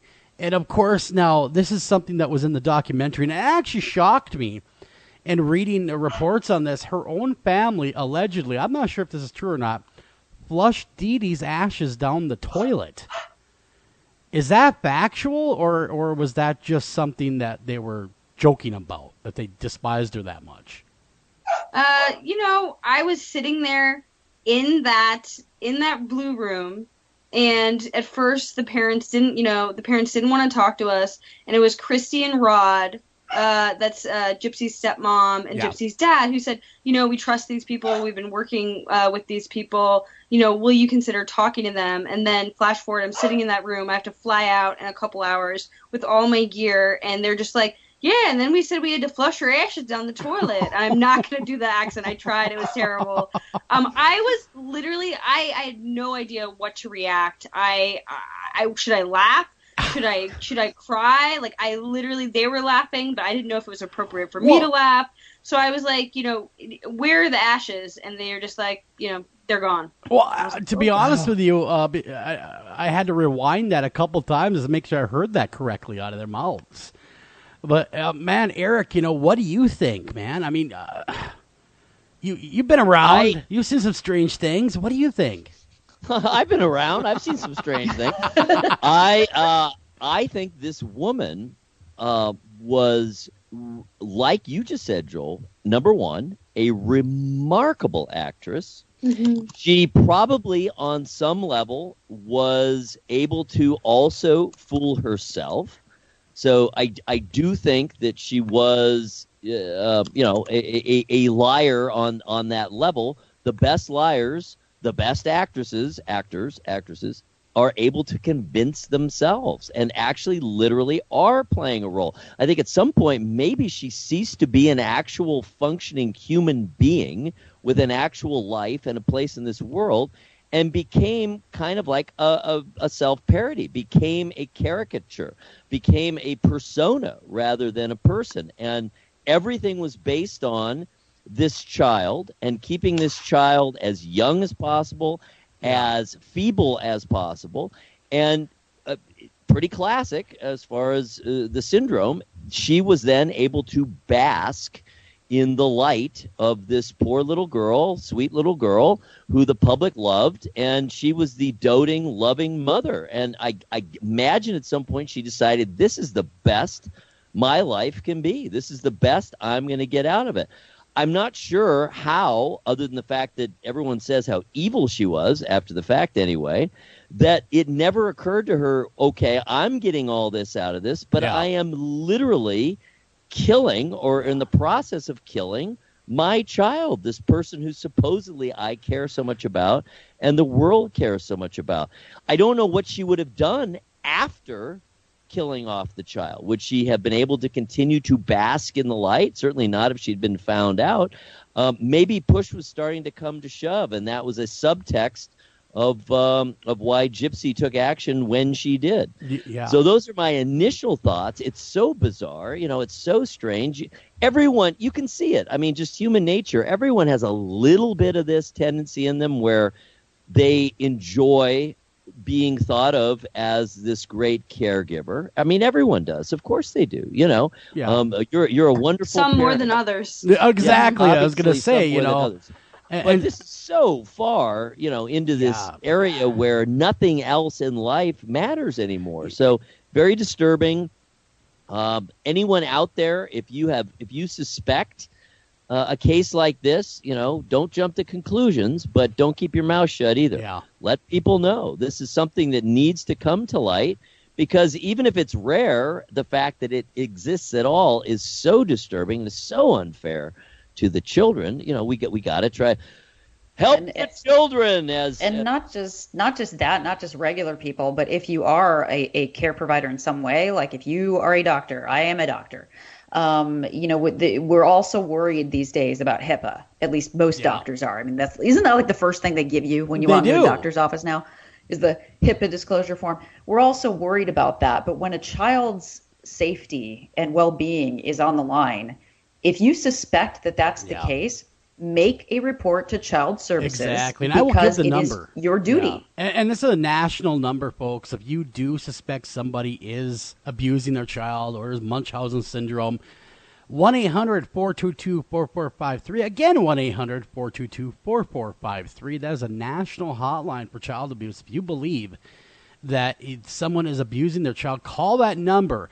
I'd rather you call the number and find out they're not being abused than worry about being, that person that didn't call. I don't want to get in their business. Don't be that way.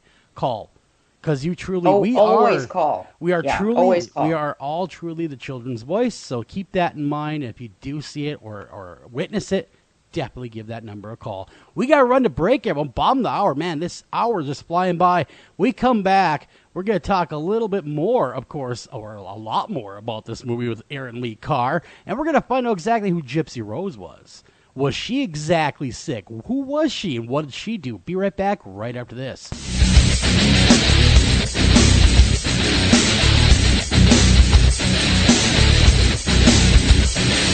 Something to do with your time, something to do with your peace of mind, something to do alone, nothing to do, so won't you pick up the phone? You turn me on, you tune me in, keep it up till dawn, here we go again. You turn it up straight to your head, and I never live, and they're all dead. Radio red, I'm radio. Hey, you're listening to After Hours AM, and if you're listening to us via podcast, make sure you like us, follow us, review us, tell your friends about us, tell grandma about us, and keep listening. Hi, Tom Bodette. If pop culture is to be believed, roughly 40% of all people are actually vampires, or dating one. Well, undead or not, you can always save on a clean, comfortable room at Motel 6, even if you sleep during the day because direct sunlight turns you into a pile of sparkly coffee grounds. Speaking of which, we have free coffee every morning. You day sleepers may want to go for the decaf. I'm Tom Bodette, and we'll leave the light on for you. Book online at motel6.com. Anavar Media LCC is a dedicated team of professionals committed to helping business development scale and protect their websites, mobile applications, enterprise software solutions in the Northeast Ohio area. Locally owned since 2012. Our client-centered values truly sets Anavar apart. Contact us today to learn how you can get 25% off your first project. Call them at 234-380-4852. Again, that's 234-380-4852, or visit them at www.anavar.com. Again, that's www.anavar.com. This is Jen McGowan, founder of Wayward Souls Promotions, a company dedicated to helping individuals, teams, radio shows, and others that are seeking exposure for their individual events, conventions, and shows. We offer a wide variety of advertising, such as web-based article, social media posts, podcast advertisement, and so on. Contact us at paranormalpromotion@gmail.com, visit us on Facebook at Wayward Souls Promotions, and visit our website at www.waywardsoulspromotions.com. If you're listening to After Hours AM, do you have a question for the guests or even the host? That's really easy. Go ahead and email those questions to afterhoursam@gmail.com. Are you feeling like picking up the phone and being part of the show? Call us at 612-326-6874, 612-326-6874. Come be part of the madness.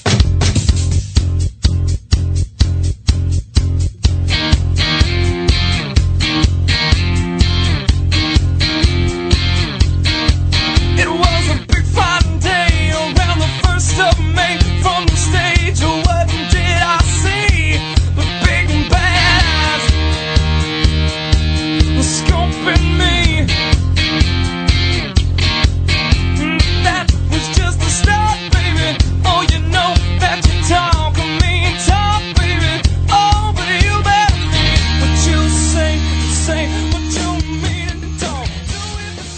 And welcome back to After Hours AM, everybody. I'm your host, Joel Sturgis. Right along with me, Eric Olsen and Dr. Clarissa Cole. And we are better known as the Three Amigos of True Crime. And tonight we're talking with director of Mommy Dead and Dearest, Erin Lee Carr. When we left off, we were kind of investigating who Dee Dee was, Gypsy Rose's mother. And, of course, as we found out, Dee Dee suffered from Munchausen's by proxy that she, again, projected upon Gypsy. Now, Gypsy was not exactly everything she was cracked up to be either, was she, Erin? No. Gypsy is a lot of things, but a simple sort of damsel in distress is not one of them. The film paints her, and it has its complications. Who she is, why she did what she had to do, and how do we as an audience feel about her. I do believe that she is a survivor. Yeah, I agree with you. I do, but she's also now a convicted murderer, or at least accessory to. Mm-hmm. But wouldn't you?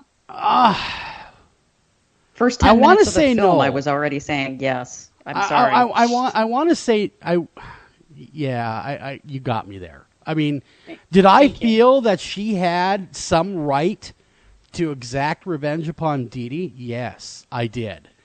Was there any way out? Go ahead, Joel. After being subjected to that. And yes, Eric, great, valid point. Why not just run away? Was there a way out? What resources did she have, though? I mean, she was so infantilized. Like, just hearing her voice and how little girlish it sounded. I mean, this is, certainly not a normal age, like most of us at 18, 19, I think we would kind of know what to do, how to get out. Would she? Erin and Clarissa, man. First, Erin, great film again, man. It really has us talking. So keep them coming. And we love your work, and we can't wait to see what comes next. Oh, my gosh. I cannot wait to see what you bring out next. But that being said, wasn't Gypsy complicit to some of this at some level? She knew that she wasn't ill. I mean, wasn't she a little bit complicit? Come on.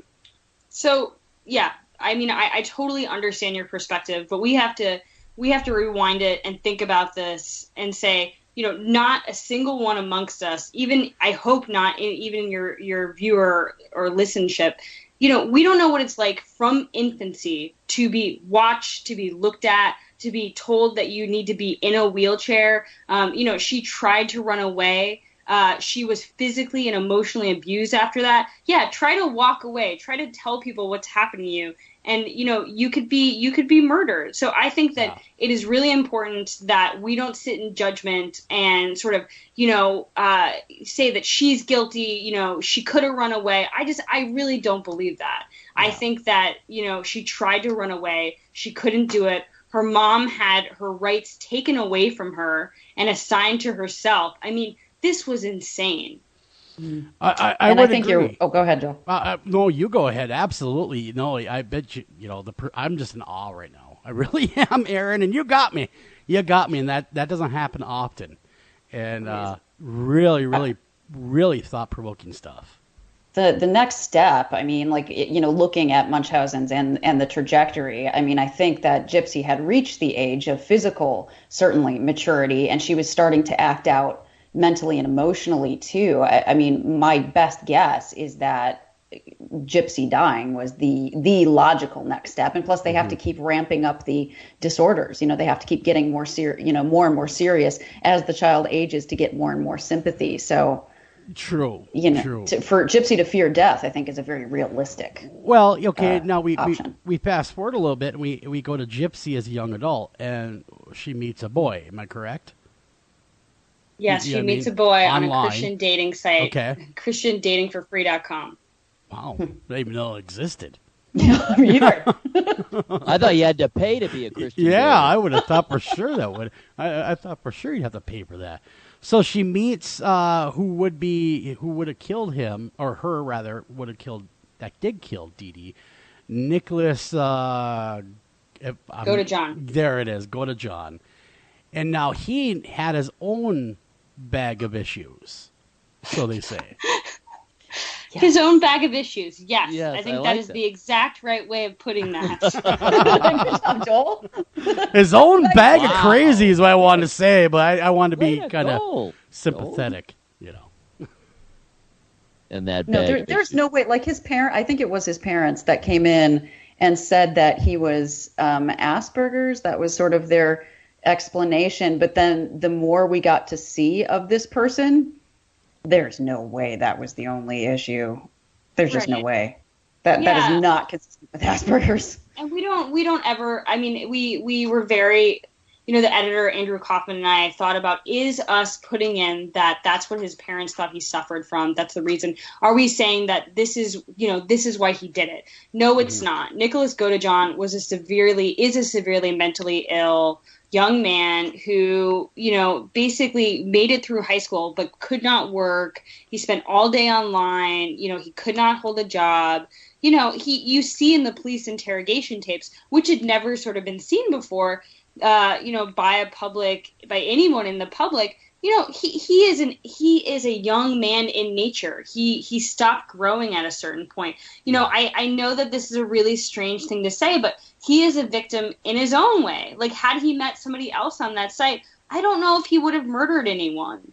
No. It's just there's so many tragic consequences as a result of Dee Dee's actions.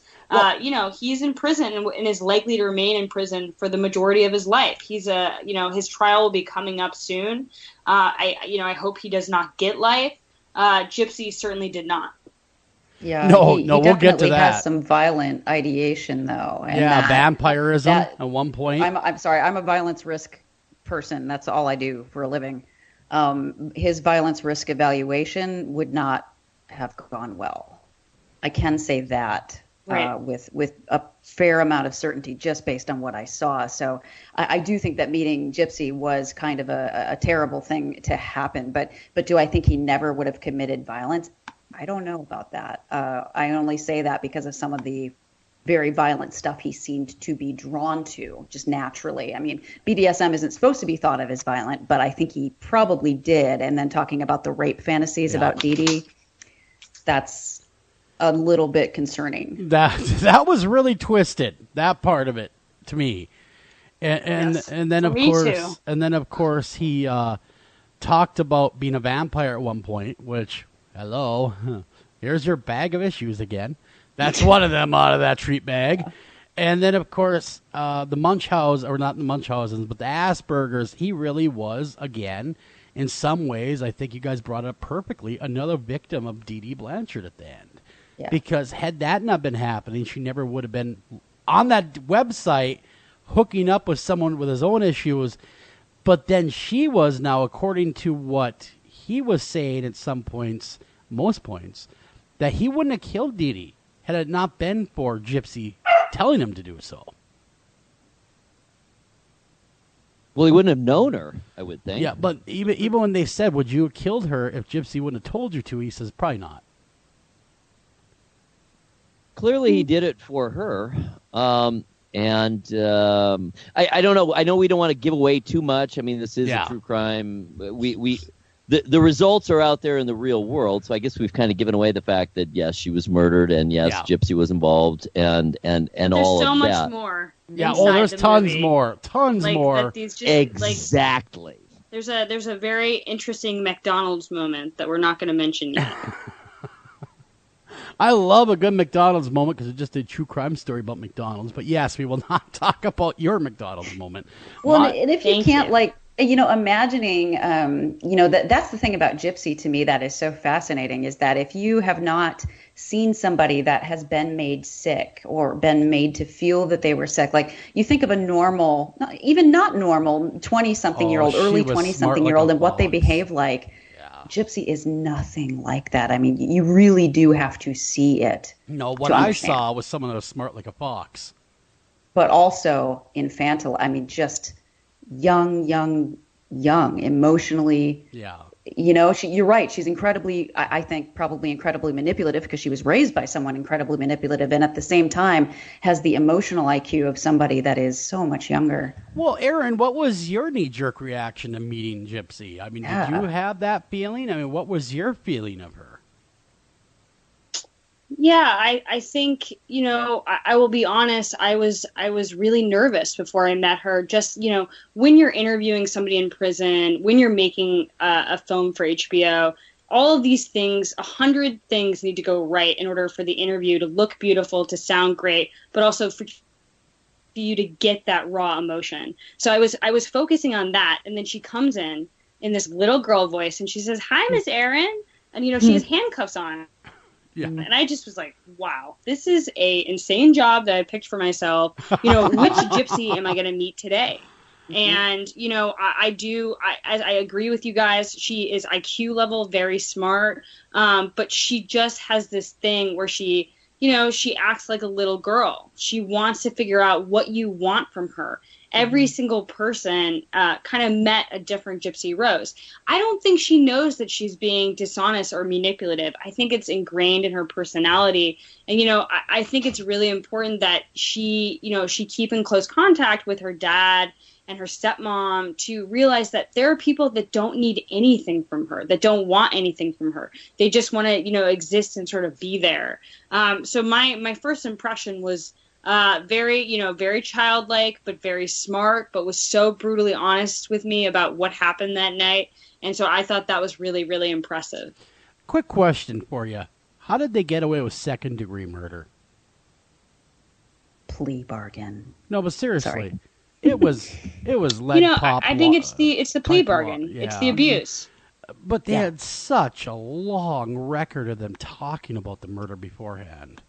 It happens all the time, because the thing that I'd be thinking about as a prosecutor, Joel, would be listening, not just because you get a good sense of it watching the film. Erin, you did an excellent job that way. But like, if you were in a jury, you'd have to sit through hours, weeks of every single little detail of the abuse that Gypsy suffered. Right. And all it takes is one juror to say, I am not going to convict this girl for anything. She's a victim. Gotcha. And she gets off the hook altogether. And a prosecutor's not going to risk that.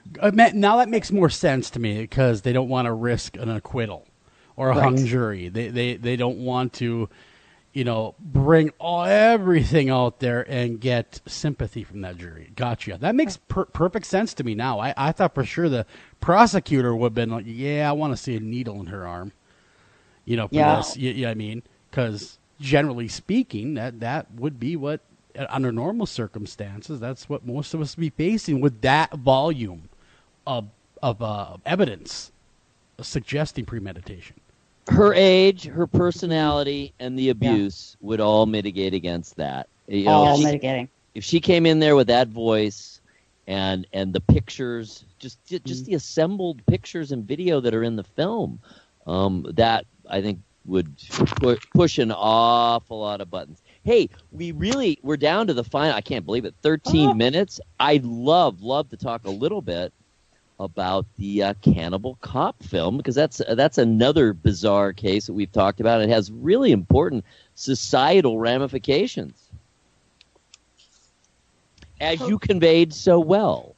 But thank you. Yeah, perhaps give us a little rundown on it. Tell us what it's about for those who have been in a cave. I feel like that case. It's about Gilberto Valley. That was a case that took basically 2 years of my life. It's so dear to my heart. It is about a young man that he was a New York City police officer, and he was convicted by a New York jury of conspiring to kidnap, rape, torture, and eat young women that he knew. He would look people up in the police database and he would fantasize about him. The prosecution said he was a serial killer in the making, but the defense painted a very, very, very different portrait. It was a young man who loved to look at fetish porn sites, who liked to talk to other men late at night about these women that he was kidnapping. They said he was harmless, he was never going to do it, and that it is so unlawful and unjust to use our own Google searches against us in a court of law. I was fascinated by the case, and I set out to talk to him, and I talked to him many, many, many times. Well, To be honest with you, I kind of thought, it reminded me of the Cheap Trick song, "The Dream Police," there in my head. Mm-hmm. But really, yeah, thought crimes, and it seemed a lot of it was he was being convicted on thought crimes, but he did commit a crime by using the on-the-job police database to get more information on victims. Right. So that shouldn't is have done that. where the crime actually did lie more. But he got life, didn't he? He almost got life because, everyone kind of knows the story now. In fact, he's been on multiple radio interviews, and he's talked about the ordeal. But, the thing of it is Eric, we'd be so screwed if someone looked at our computer. Getting ready for True Crime Night. Oh, my God. So would Rob Zombie and Stephen King. And, Yeah. Come you. on. Yes, Yeah. definitely me. Oh, my God. My computer's full of this stuff. A good friend of mine that happened to be a former military policeman was over, and we were watching the documentaries together, BS, back and forth. He's retired now. And he says, here's the deal is that would be like Stephen King being convicted of every murder he ever wrote about. Exactly. It's It's ridiculous. a very dangerous precedent, yes. Yeah. Yeah. And it's what people fear most too. I think it didn't help that he was a cop, right? Because we expect our cops to be a certain way.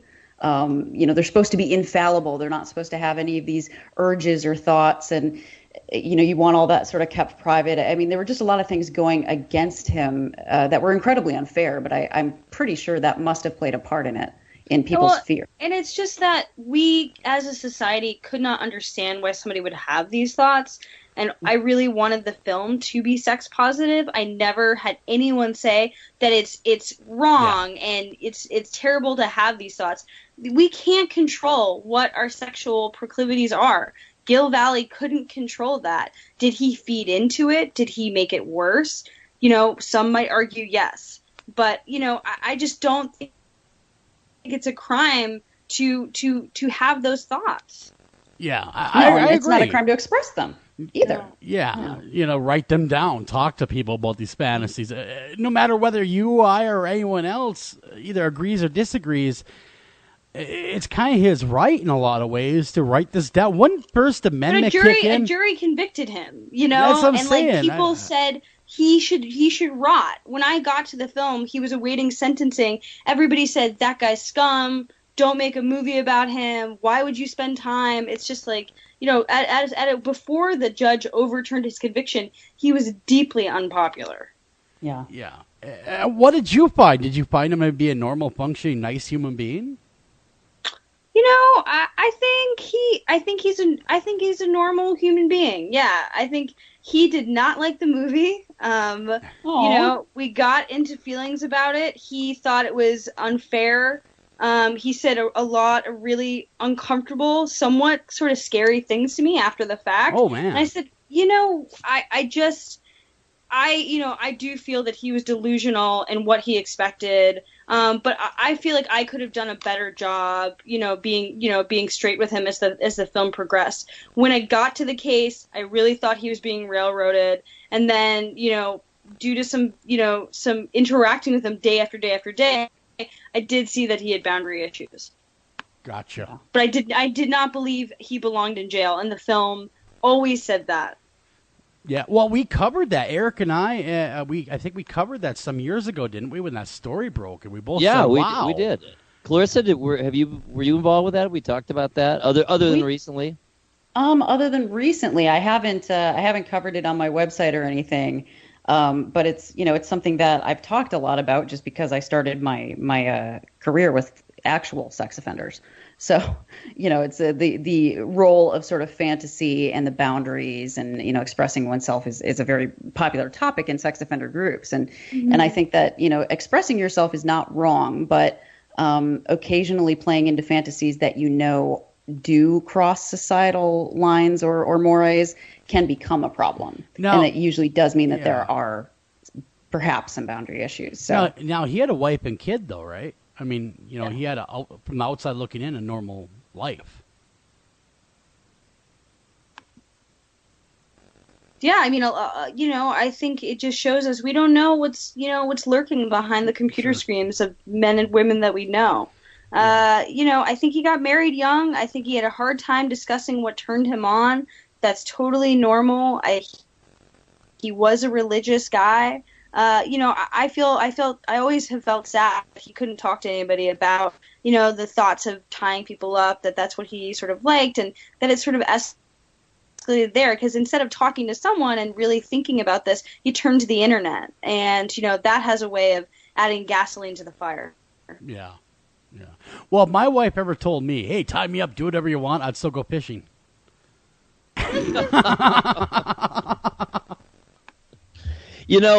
Just apropos of not all that much, kind of early on in the evolution of the internet, and I'm thinking kind of early 00s, I got involved really kind of doing research for a book a little before that. So I was actually using the internet back in the 90s as far as researching and whatnot. But as far as the sociological aspects or the cultural aspects, that was all kind of evolving and developing more in the early 00s. And I remember that a person's mind can really head off in any number of directions, including areas that you aren't even necessarily really that interested in. It's just kind of a passing whimsy. It's a passing curiosity. And what the internet has done is it has allowed passing curiosities to be very easily and readily researched. You got that search bar sitting there saying, ask me anything. Exactly. And so I think people are kind of jumping down more so these days in the last 15 years.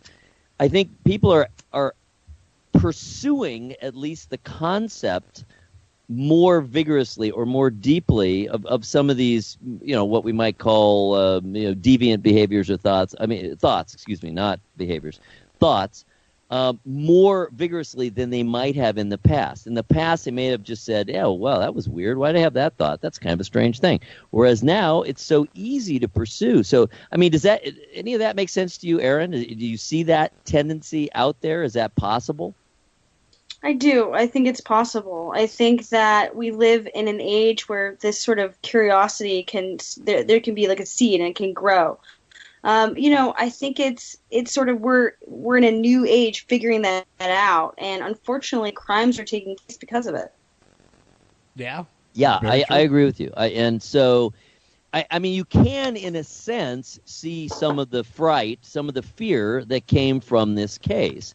I think people, I know I did. I immediately looked to all the worst of it, all the tawdriest aspects of it, and I said, yeah, fry the guy, Yeah. But in retrospect, I agree with you. He was being railroaded. He may have had some gray areas as far as boundaries, but he did not actually cross over into acting these things out, behaving upon them, and that really is where it has to be. Quick question, though, Eric. When you're done, also I a have a federal question. judge overturned the conviction. So, that's he talks right now when he gives radio interviews. He's like that; those charges didn't stick.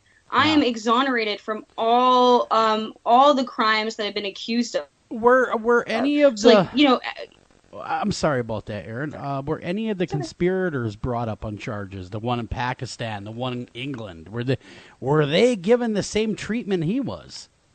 Moody Blues in England was sought after by law enforcement. He was his name is Dale Bollinger, and he was convicted of grooming a child. And I believe, and I should know this, but I think he got 7 years. They never found the guy in Pakistan. And there was a co-conspirator, Michael Van Hise, who, the Cannibal Cop was the big case, and he has just been sort of forgotten about. Yeah. We actually got to interview his lawyer, who is fantastic, and due to running time, we didn't include her, but that's always made me feel a little sad. Sure. Like there were other people who are involved in this fantasy that are still paying the repercussions. Mm-hmm. Very true. Wow. Very, very true. We're almost out of time here, so why don't you tell the audience where they can watch these great films and all that kind of stuff? Of course. You can see these two films, Mommy Dead and Dearest and Thought Crimes, on HBO. I'm so obviously thrilled to be working with such a great partner. they believed in these films, even though they were about these really disturbing, odd, very weird things. And, I have a lot of gratitude, and I think it just shows that there is an audience for things like this. And a large credit goes to Sheila Nevins, head of HBO Docs, who, has executive produced this, and Sarah Bernstein, who produces it. So HBO, go watch it. Very cool. Very, very cool. Erin Lee Carr, everybody, check out her films. You're going to love them. You're going to think. And you're going to want more when you're done, I guarantee you. On behalf of myself, Joel Sturgis, Mr. Eric Olsen over there, and the beautiful and talented Dr. Clarissa Cole, thank you for listening to this edition of After Hours AM. And, man, wow, crazy, crazy stuff out there. But remember, if you think it, they cannot convict. Thank you for listening to this edition of After Hours AM. And please remember to like us on Facebook and also follow us over on Twitter.